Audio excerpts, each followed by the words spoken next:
قرآن کریم میں اللہ تبارک و تعالیٰ فرماتا ہے قُلْ يَا عِبَادِيَ الَّذِينَ أَسْرَفُوا عَلَىٰ أَنفُسِهِمْ، اے محبوب آپ فرما دیجئے، اب کہہ دیجئے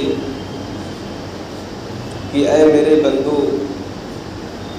وہ بندوں جنہوں نے اپنی جانوں پر ظلم کیا۔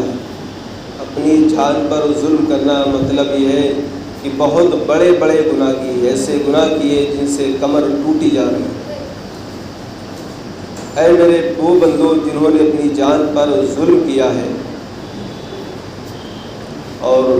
گناہ کر کے اس قدر پریشان ہو گئے ہیں کہ اب یہ امیدیں بھی ٹوٹ رہی ہیں کہ کیسے گناہ معاف ہوں گے۔ بعض لوگ کہتے ہیں نا کہ میرے گناہ تو اس قدر ہیں کہ مجھے تو امید ہی نہیں کہ میں بخشا جاؤں گا۔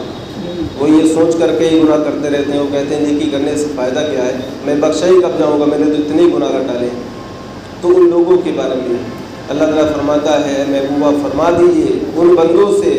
جنہوں نے اپنی جانوں پر ظلم کیا، بہت بڑے بڑے گناہ ہیں، ہو گئے اور پریشان ہیں۔ فرماتا ہے رب قدیر لا تقنطوا من رحمت اللہ،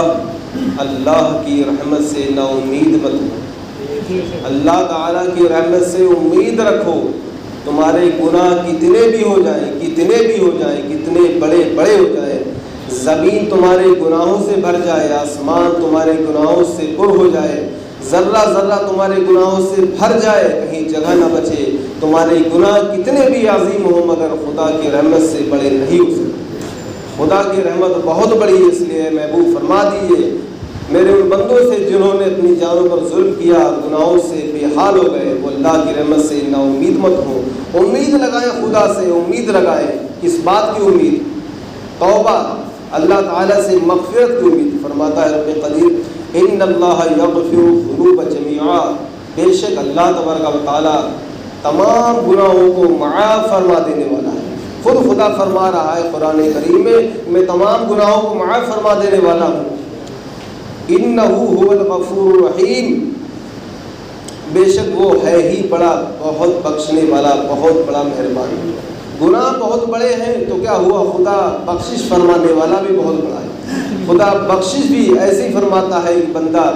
حیرت میں رہ جاتا ہے کہ خدا نے کیسے معاف فرما دیا۔ کبھی ایسا ہوتا ہے کہ انسان کتنا بڑا گنہگار ہوتا ہے لیکن ایک خدا تعالیٰ کو اس کی ایک ادا پسند آ جاتی ہے، اس کی ایک نیکی پسند آ جاتی ہے، خدا اس کو اس ایک نیکی کے صدقے میں معاف فرما دیتا ہے، اس کی بخشش فرما دیتا ہے۔ اور جب پکڑنے میں آتا ہے تو کتنا ہی بڑا عبادت گزار کیوں نہ ہو، کتنا ہی بڑا متقی کیوں نہ ہو، کتنا ہی بڑا علم دین جاننے والا کیوں نہ ہو، کتنا ہی بڑا عابد کیوں نہ ہو، جب پکڑنے میں آتا ہے تو ایک گناہ پر ایسی پکڑ فرماتا ہے کہ کبھی کبھی ایمان کا بھی طوطا ہو جاتا ہے، ایمان بھی چلا جاتا ہے، اس قدر خدا جب پکڑ میں آتا ہے تو اللہ تعالیٰ کی رحمت سے امید رکھنا چاہیے، خدا بخشنے والا ہے، اور اس کے خوف سے لرزتے بھی رہنا چاہیے کہ ہمیں اپنی عبادت پر کہیں گھمنڈ نہ آ جائے، ہمیں اپنے نیک ہونے پر کہیں غرور نہ آ جائے اور اس غرور کی بنا پر ہمارے اعمال برباد ہو جائے۔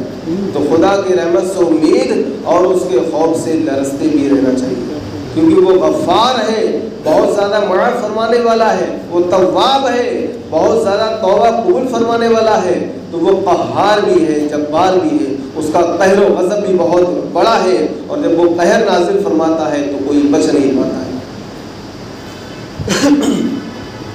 اللہ تبارک و تعالیٰ نے توبہ کے لیے حکم فرمایا ہے کہ بندے جب گناہوں میں مبتلا ہو جائیں تو میری رحمت سے امید رکھیں اور توبہ کریں۔ اللہ انہیں بے شک بہت زیادہ معاف فرمانے والا ہے، اور اللہ معاف فرماتا ہے۔ اللہ تعالیٰ اپنے بندوں سے محبت بھی بہت فرماتا ہے اور اپنا خاص رحم و کرم فرماتا ہے، بالخصوص اپنے بندوں پر۔ ہر شخص کے ساتھ دو فرشتے ہوتے ہیں، ایک داہنی جانب ایک بائیں جانب، صاحب یمین صاحب شمال، جنہیں کرامن کاتبین بھی کہتے ہیں۔ تو جب بندہ کوئی گناہ کرتا ہے تو داہنے جانب کا جو نیکی کا فرشتہ ہوتا ہے وہ اس بندے کی، جب کوئی نیکی کرتا ہے تو اس بندے کی نیکی کو فوراً لکھ لیتا ہے، اور ایک نہیں لکھتا ہے بلکہ ایک کی جگہ 10 لکھتا ہے، 10 نیکی فوراً لکھ لیتا ہے۔ اور جب بندہ کوئی گناہ کرتا ہے تو صاحب شمال یعنی گناہ لکھنے والا فرشتہ قلم اٹھاتا ہے، لکھنا چاہتا ہے، صاحب یمین جو نیکی لکھنے والا فرشتہ ہے اس کو روک دیتا ہے کہ رک جا بھی، شاید توبہ کر لے، شاید پلٹ آئے خدا کی طرف، شاید خوف آ جائے اور معافی طلب کر لے، واپس ہو جائے، فرشتہ رک جاتا ہے اور اس طرح سے دن میں 6-7 گھڑی کافی وقت تک رکا رہتا ہے۔ جب بندہ نہیں مانتا ہے اور رجوع نہیں کرتا خدا کی طرف ہے تو پھر آخر میں آ کر کے گناہ لکھ لیتا ہے، لیکن صرف ایک ہی لکھتا ہے۔ بندہ نے ایک گناہ کیا تو صرف ایک ہی لکھا، اور نیکی ایک کی تو خدا کا فضل کیسا، ایک کے بدلے میں 10 نیکی لکھی۔ یہ خدا تعالیٰ کا خاص فضل ہے بندوں کا۔ ایک اور حدیث پاک میں آیا ہے کہ جب بندہ کوئی گناہ کرتا ہے تو ایک گناہ کر دیتا ہے اس کا گناہ نہیں لکھا جاتا ہے،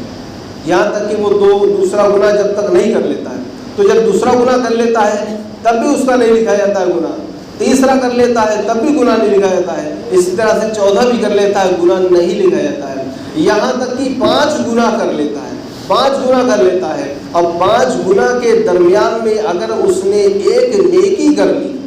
صرف ایک نیکی کر لی 5 گناہ کے درمیان میں، تو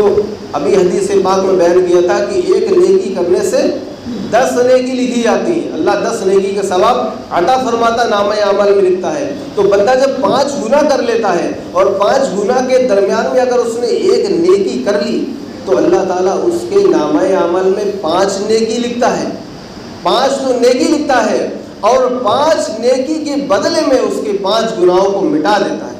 یہ اللہ تعالیٰ کا خاص فضل ہے کہ ایک نیکی کرنے سے 5 گناہ مٹ گئے، 5 نیکی بھی لکھ گئی اور 5 گناہ بھی مٹ گئے، صرف ایک نیکی کی تھی۔ تو جب ایسا ہوتا ہے، جب یہ شان کریمی اللہ تعالیٰ کی شیطان دیکھتا ہے، ابلیس دیکھتا ہے تو چیخ پڑتا ہے، چلا پڑتا ہے، ہائے میری بربادی، اب میں کیا کروں، میں ابن آدم پر، انسان پر کیسے قابو پا سکتا ہوں جبکہ میں اتنی محنت کرتا ہوں، اس سے گناہ کراتا ہوں، اس کو گناہ کی طرف لے جاتا ہوں، جب اس سے گناہ ہو جاتا ہے پھر اگر وہ ایک نیکی کر لیتا ہے تو ایک نیکی کی وجہ سے اس کے سارے گناہ ختم ہو جاتے ہیں، میری ساری محنت پر پانی پھر جاتا ہے۔ شیطان چیخنے لگتا ہے، چلانے لگتا ہے، کیونکہ شیطان کا کام ہی یہی ہے اور وہ کھلا ہوا دشمن ہے۔ اللہ تعالیٰ نے قرآن میں فرمایا ان الشیطان للانسان عدو مبین، بے شک شیطان انسان کا کھلا ہوا دشمن ہے۔ تو وہ چاروں طرف سے چاہتا ہے کہ انسان کا گھاٹا ہو، انسان خسارے میں جائے، لیکن رب کتنا کریم ہے کہ وہ بندے کو بچا لیتا ہے۔ بندہ گناہ بھی کرتا ہے پھر بھی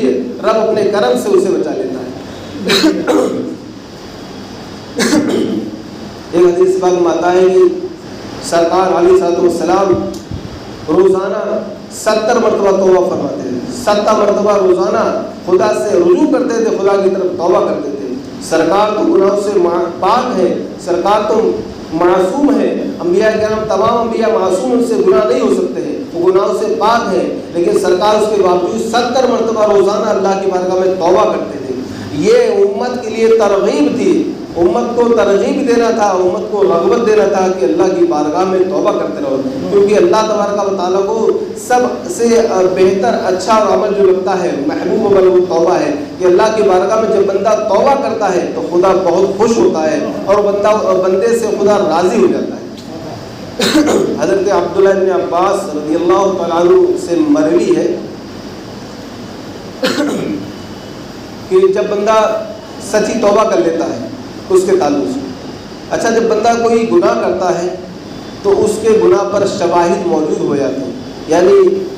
گواہی دینے والے موجود ہو جاتے ہیں۔ جب بندہ کوئی گناہ کرتا ہے تو اس کی آنکھ، اس کی ناک، اس کا ہاتھ، اس کا پیر، اس کے جسم کے سارے حصے گواہ ہو جاتے ہیں اس نے گناہ کیا۔ جس زمین کے حصے پر وہ گناہ کرتا ہے وہ حصہ گواہ ہو جاتا ہے، آسمان کے جس حصے کے سامنے گناہ کرتا ہے وہ حصہ بھی گواہ ہو جاتا ہے، یہاں تک کہ جہاں پر بھی گناہ کرتا ہے وہ تمام چیزیں گواہ ہو جاتی ہیں۔ اور یہ گواہ اس لیے ہوتی ہیں کہ قیامت کے دن اگر بندہ اس بات کا انکار کرے کہ میں نے گناہ نہیں کیا تو یہ سب گواہ موجود ہو جائیں گے کہ مولا اس نے گناہ کیا تھا، میں نے دیکھا تھا اس نے گناہ کیا تھا، اس وجہ سے یہ سب موجود ہوتے ہیں اور گواہ بن جاتے ہیں۔ لیکن اللہ تعالیٰ کی شان کریمی دیکھیں، حضرت عبداللہ بن عباس سے مروی ہے، فرماتے ہیں کہ جب بندہ کوئی گناہ کرتا ہے اور سچی توبہ کر لیتا ہے، سچی توبہ کے بارے میں آتا ہے، توبہ بھی ایسی کہ بندہ جب توبہ کرے تو اس طرح سے توبہ کرے کہ اب دوبارہ گناہ نہ کروں گا، یعنی دوبارہ گناہ نہ کرنے کی نیت دل میں ہو، ارادہ ہو کہ دوبارہ گناہ نہیں کروں گا، اور دل میں ندامت ہو اور اس طرح سے شرمندگی ہو، خدا کا خوف ہو، آنکھوں سے آنسو بھی جاری ہو، دل بھی تڑپ رہا ہو، دل بھی تھرا رہا ہو، ایسی توبہ ہونا چاہیے۔ اگر بندہ ایسی توبہ سچی کر لیتا ہے، بالکل سچی توبہ اور توبہ تام کر لیتا ہے، تو اللہ تبارک و تعالیٰ اس کے گناہ کو معاف فرما دیتا ہے۔ اور اللہ تبارک و تعالیٰ صرف اس کے گناہ کو ہی معاف نہیں فرماتا ہے، اس کے گناہ کو معاف فرمانے کے ساتھ میں جو اس نے گناہ کیا تھا، فرشتے نے جو گناہ لکھا تھا، جسم کے اعضاء نے، جسم کے پارٹ سے جو اس گناہ اس کا دیکھا تھا، آسمان کے جس حصے نے اس کا گناہ دیکھا تھا، زمین کے جس چپے چپے نے اس کے گناہ کو دیکھا تھا، جو گواہ بنے تھے، اللہ تعالیٰ سب سے اس کے گناہ کو بھلا دیتا ہے، سب سے اس کے گناہ کو بھلا دیتا ہے۔ کوئی اس کے گناہ کے بارے میں جانتا نہیں ہے کہ اس نے گناہ کیا۔ وہ اس لیے کہ جب بندہ قیامت کے دن اللہ تعالیٰ کی بارگاہ میں حاضر ہو تو گناہوں سے پاک و صاف ایسا ہو کہ اس کے خلاف کوئی گواہی دینے والا نہ ہو کہ اس نے گناہ کیا تھا۔ تو یہ اللہ تبارک و تعالیٰ کا اتنا بڑا کرم اور احسان ہے بندے پر کہ بندہ جب گناہ کرتا ہے تو خدا گناہ تو معاف کرتا ہے، لیکن اس کے ساتھ ساتھ میں جو گواہ ہوتے ہیں ان کے ذہنوں سے بھی گناہ مٹا دیتا ہے تاکہ اس کو شرمندگی نہ ہو۔ قیامت کے دن سب کے سامنے وہ رسوا نہ ہو کہ سب کے سامنے کھڑے ہو کر وہ رسوا ہوگا۔ اللہ اس قدر محبت فرماتا ہے اپنے بندے سے کہ جب بندہ توبہ کرتا ہے تو اللہ اسے معافی فرماتا ہے اور اسے رسوائی سے بھی بچاتا ہے۔ اللہ تبارک و تعالیٰ کی بارگاہ میں دعا ہے کہ ہم سب کو توبہ نصوح عطا فرمائے، ہم سب کو سچی توبہ کرنے کی توفیق عطا فرمائے۔ استغفر اللہ ربی من کل ذنب واتوب الیہ وما علینا